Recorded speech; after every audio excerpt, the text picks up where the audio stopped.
everyone, I hope you're all doing really well. Today I'm gonna be kind of serving you some 80s vibes with this look. I just saw myself in my monitor when I sat down to start filming this and I realized I look definitely very 80s. It's the earrings for sure and then the variety of color on my eyes. But not only that, giving you these 80s vibes to witness throughout the video, but we're gonna be talking about my Pan Those Eyeshadows. This is the 7th update for this project for me, and I am so excited to share with you the progress that I have made over this past month. I have been having an absolute blast with this project. I did it 2 years prior, and this is my 3rd year doing this project, and I definitely have my friend Alexi to thank for the idea, the inspiration. I was heavily inspired by her. I kind of did my own take on this project when I started doing it a couple years ago, and I love that this project is super customizable. It's really cool to see like the life that this project has taken on. Everyone kind of has their own way of going about this project pan. I will leave on the screen for you what all of my rules are, but basically I randomize 5 eyeshadows from my makeup collection, and I have the goal of trying to hit pan on as many eyeshadows. As soon as I hit pan on something, I'll roll it out and roll something new in, randomized of course. But I've also given myself the option that if I've used something 15 times and I just kind of feel like I don't want to continue using it, I can roll it out and replace it with a randomized eyeshadow as well. So yeah, I know I said I was gonna leave it on the screen. I ended up just telling you all the details, but basically I have so much fun with this project pan and I cannot wait to share with you the progress that I've made since my 6th update. So why don't we just hop on into it? So here is the color palette I've been working with over the past month. It's been quite an adventure working with this color story because on occasion I will go for these very warm tones, but then I have a mix of some more cool tones. And I feel like although every month I've kind of consistently been able to roll things in, or most months at least, the color story for the last little while hasn't changed that drastically to me. I felt very much like I'm working on similar tones. So it's been easy to just kind of continue to implement these into my routine, and I haven't felt like this super excitement for the colors over the past little while, if I'm entirely honest. But I'm always trying to do new looks, try eyeshadows in different ways, and I will share with you on the screen as I talk about each shade, some of the looks that I created integrating these colors. The first shade I want to share with you is this matte green shade right here. It's kind of like a foresty green color. I've had it in the project now for several months, and it is Lush from UOMA Beauty. It comes from this palette right here, which is the Black Magic Allure palette. Previous to today's update, I had actually reached for this shadow a total of 9 times over 2 updates. And over this past month, I've actually reached for it an additional 8 times, so almost doubling my usage, bringing me to a total of 17 uses in 3 updates. And I am making a little bit of progress. There definitely is a dip that's more apparent now than in my previous updates, especially because I've actually been able to get some more momentum on getting good use out of this. So I don't know if you can see there, but there is definitely a dip.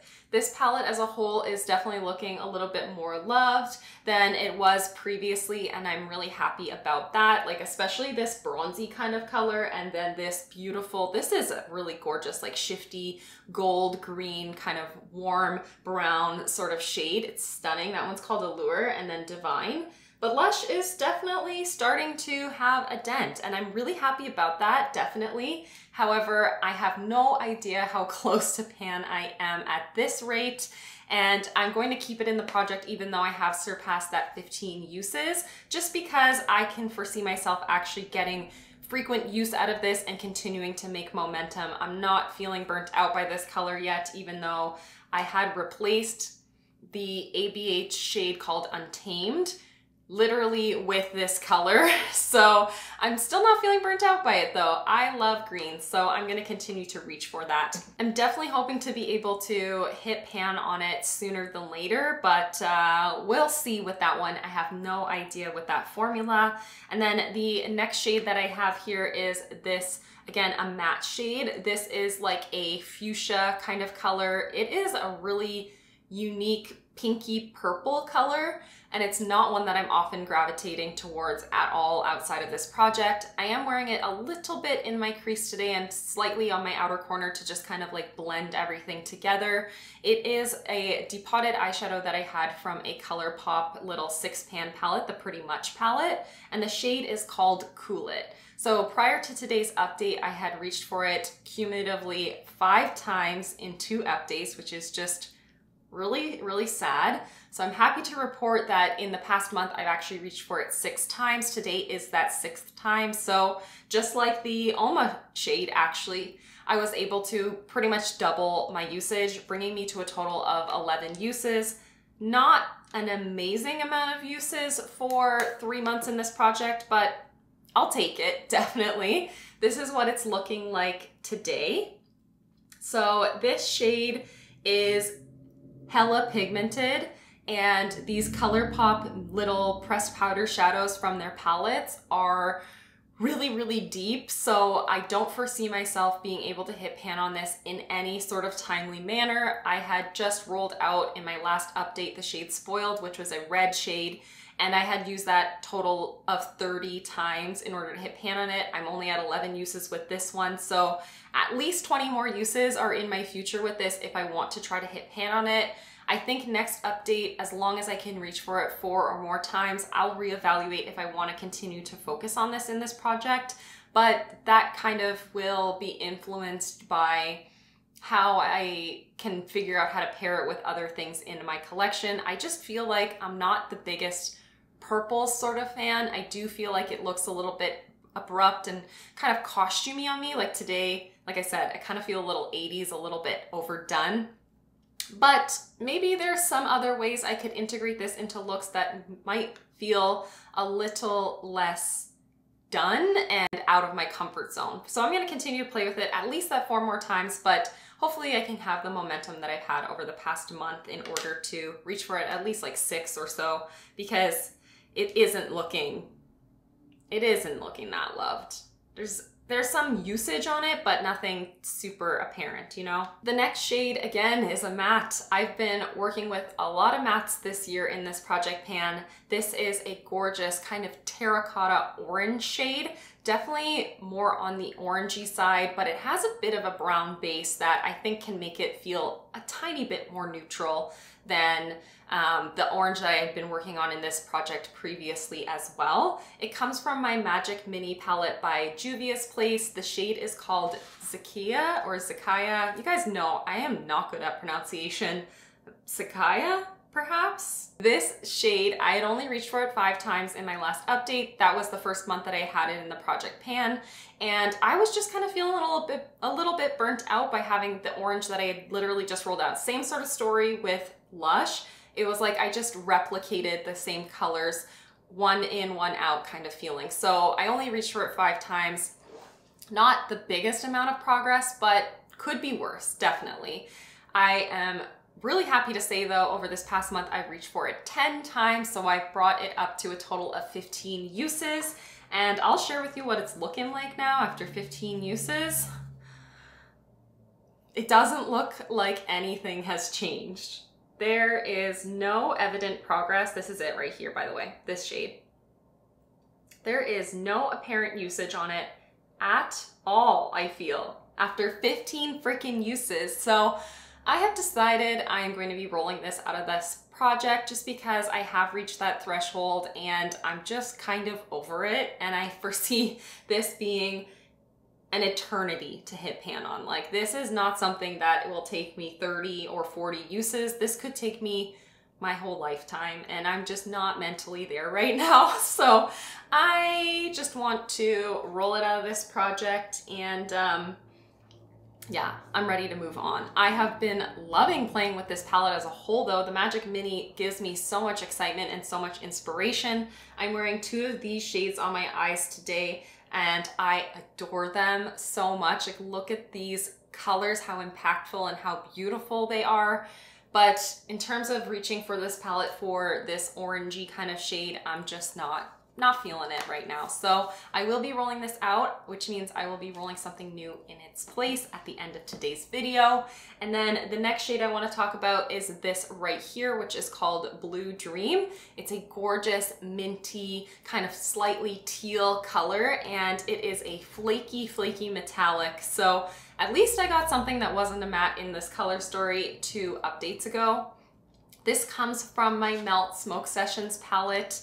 It is one of my favorite palettes in my collection. We all know this. I love and rave about this palette. I don't know what it is. I don't know what it is, but I love it. Last update was the first month I had this shade in this Project Pan. I had reached for it 6 times. One of those times was as a nail polish, and I will always link how I use eyeshadow as nail polish down in the description box of these videos because I get asked that all the time. So 6 uses, I had made a huge amount of progress on it just by wearing it as a nail polish because look at all the surface area. My nails were also a little bit longer at that time. So a lot of surface area to cover, and it is a flaky kind of formula as I had said previously. So this past month I reached for it an additional 6 times, just doubling that usage and bringing it to a total of 12 uses. And I'm happy to report I have hit pan on it. Now 12 uses I know is not that many uses, but I did wear it as that nail polish, and that took 2 full coats to wear it as nail polish. I didn't use it as a nail polish again this month, but I just had such a big dip in it already previously. So in 6 uses this past month, I was able to hit that tiny, tiny little fleck of pan there in the middle. I've created quite a dent in this product, and I've really enjoyed reaching for this. This is quite targeted. Well, actually, it kind of has a little bit of like a bevel, but it's quite targeted because oftentimes I was reaching for this as like a fun kind of inner corner highlight, just like a slight pop of color on the inner corner with an otherwise more neutral kind of look, and really enjoyed wearing it that way. It's such a fun color and it's such a fun palette. I've really loved having this palette in this project now for several months because I was working on Granddaddy in the past as well. And I'm really happy to see this looking as loved as I feel like it is. In my mind, I think about this as one of my favorites in my collection, and it wasn't looking that way previously. So I'm really happy with the state of this palette, and I'm really happy that I'm gonna be rolling something new in its place in a very short while. But before I do so, let's just talk about the final shadow. This final shade is a matte mustard color. Honestly, this shade is one of my favorite kind of colors to play with, but I have noticed lately that this doesn't have a ton of like pop or impact on my eyes. I can really just use this almost as like a transition kind of look for greens and browns and bronzes and golds. And it doesn't really have like a ton of pigmentation on my complexion, or perhaps the formula is changing a little bit because the Subculture palette is several years old. But in any case, I have reached for it 7 times since I rolled it into this project, which was last update. So it's called Edge, by the way. I can't believe I didn't say that. The shade Edge is this one right here. With 7 uses on it, you can definitely see quite a bit of a dip. So I'm happy to see that dip happening in there. I imagine that I will be able to hit pan on it in a pretty short amount of time because this formula is quite loose and I can be quite liberal in my application of this shade as well. And as you can see, I have hit pan in several shades in this palette, so I'm pretty familiar with this formula that it doesn't take me too long. If I was to reach for this another 7 times in this project pan, I may actually already hit pan on it by then. So as long as I can match my usage this upcoming month to the previous month, then that should be no problem to be able to roll this out next update or be very close to rolling it out in my next update. So having hit my minimum uses on that orangey shade called Zakiya, and then having hit pan on that blue minty kind of color called Blue Dream, I'm really excited. I'm gonna be rolling in 2 new shades to this project pan, thankfully. Feels like it's been a while since I've rolled in 2 shades, and I'm just gonna put it out in the universe that I am hoping, like desperately hoping, that I can get something like maybe a transition shade, something kind of neutral that I can wear on an everyday basis and pair with all the other colors, or maybe a nice metallic neutral kind of color that I can just wear all over the lid all the time. but I don't often get what I wish for in this project pan, so we'll see what happens. We'll see how it plays out. And same with last update, I've actually inputted all of my eyeshadows into the Tiny Decisions app. So this has all over 300 eyeshadows that I have in my collection. Someone pointed out that sometimes this is not the most like randomized wheel. So what I'm going to do is randomize the first product, and then I'm going to roll 2 additional times and then a third time, and the third time will be the second eyeshadow that I select. You'll see. I'll just kind of like fast forward a little bit, but the first one I'm just gonna do on the first roll. So the first eyeshadow I'm gonna be rolling into this project comes from my ABH Norvina palette. It's the first shade in that palette and it's called A1. I don't actually remember what that is, but it's probably like a pink or purple. And then I'm going to roll 2 more times, and then the third time is going to be my next selection just to ensure that it stays kind of random. 1, and 2, and then third one. The third one is going to be also from my UOMA Beauty Black Magic Allure palette. It's the shade Lady of Gold, which is a golden kind of color. So I'll be right back. So these are the 3 shades that remain. Let's take a look at what is coming into this project. The first one coming from the ABH Norvina palette, like I said, it's the shade A1. I haven't yet looked at what it is. So A1 is this shade right here. It's always so hard to show this palette. It's this shade right here. It's like a metallic lilac kind of color, a very soft purple kind of shade. I will swatch it. And I have used this palette in this project pan in the past. Last year, I actually had 2 shades from this palette, and they took a lot of work, a lot of time. And this is a shade that I don't think I'll be able to get frequent use out of. So it's right there, very soft purple kind of shade. It will pair really well with this shade called Cool It, but it is definitely going to be a bit of a challenge for me. Not only is this palette absolutely like freaking massive, but purples, like I said, just not my absolute favorites. And especially at this time of year, I'm not sure that I feel super compelled to reach for it, but I will try my best. I will definitely make progress on it regardless. And then the other shade that I rolled in is from the UOMA Beauty Black Magic Allure palette. So I'm working on 2 shades in this palette now to focus on, which I think is good. I actually thought that Lady of Gold was this golden shade right here, but in fact it is this like soft white gold shade right there. So I do have a little bit of progress on it because I'm able to wear this with many looks whenever I reach for this palette, but you may be able to see better there that there definitely is a golden tone to it, and it is quite light, so it's going to be one of those sorts of shades I will wear more so as like either just a very soft highlight in like the center of a halo eye, or on my brow bone, or in my inner corner, but it's not the kind of shade that I can wear all over the lid. Well, I could, but it's just not the kind of shade that I would wear all over the lid, I guess is what I'm saying. So that's my new color story. It's interesting. It is pretty, actually. It is a very pretty palette and a pretty combination. I'm happy to have the purple to work with the matte purple, and then the gold to work with the yellow. So I can definitely create some pretty monochromatic looks out of these. Altogether, it's a very spring kind of palette in my eyes, but I am excited to have some new variety to work on in this project pan. And it's also always a bonus when I have 2 focus shades from the same palette. So that's really good. It ensures that I'm reaching for this very often, and I'm making sure that I pair those shades together oftentimes as well. So that is everything for today's update. It feels like I did not get what I wanted yet again, but that's okay. That's how it always works out when you do something randomized. Let me know how you would wear these shades. What kind of looks would you create with these? But that is everything. Thank you so much for watching and for hanging out with me, and I will see you in the next one. Bye everyone.